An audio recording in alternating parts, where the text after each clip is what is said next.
magandang araw mga kabukid. So, ngayon nga is magtitingin tayo ng bagong aalaga na kambing. So, tara, samahan niyo ako.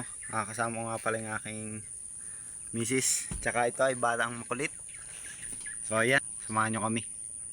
Ako ano? Opo.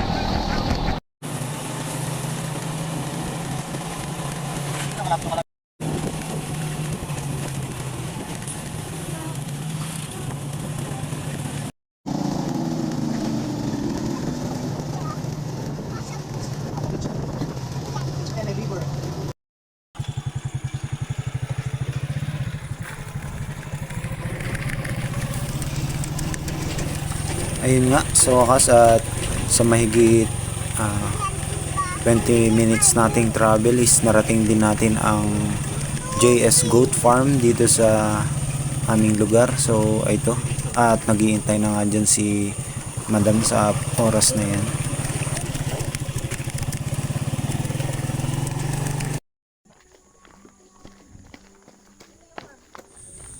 At yun nga, pagpasok namin sa farm nila Madam is nakita nga namin na mayroong swimming pool. So sinabi nila na resort daw ito pala. So nagsara lang dahil meron mga ilang kailangan ayusin sa kanilang farm resort. At diyan nga is tinatawag nila yung kanilang tagabantay dito sa at sasamahan kami sa pagtingin ng mga kambing. At ito na nga yung mga kambing na pagpipilian namin. So ayan, yan na nga, nag-uusap na kami dyan ni Madam at pinipili na namin kung alin yung mga kambing na pwedeng makuha. At yan na nga, nakapamili na tayo at nakuha na rin natin yung kambing na napili natin. Sesend ko na lang po.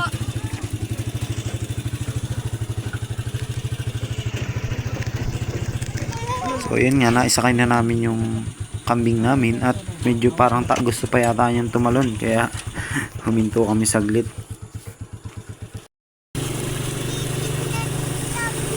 Medyo matagal din kami dun sa farm nila Madam, pero mabilis lang ako nakapamili kasi magaganda lang din naman yung mga kambing nila.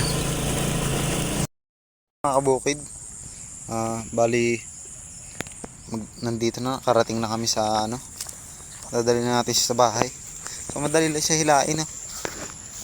Yan ang kagandaan sa kanya. Yan, nasunod din na siya kaagad. Ito nga pala si Putot. Yan, lapit na mga anak ito.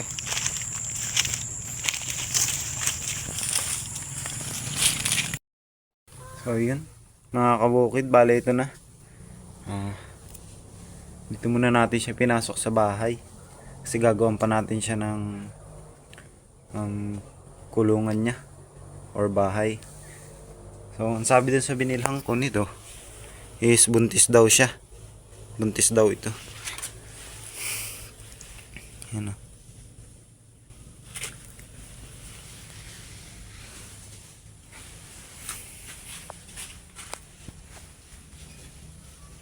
Yan, bagong alaga nating mga kabukid.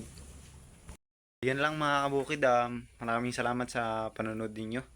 So samahan nyo ako sa bagong journey ko sa pag-aalaga nitong kambing. So sana ay maging malusog siya at sana maparami natin. So yun lang, maraming salamat po.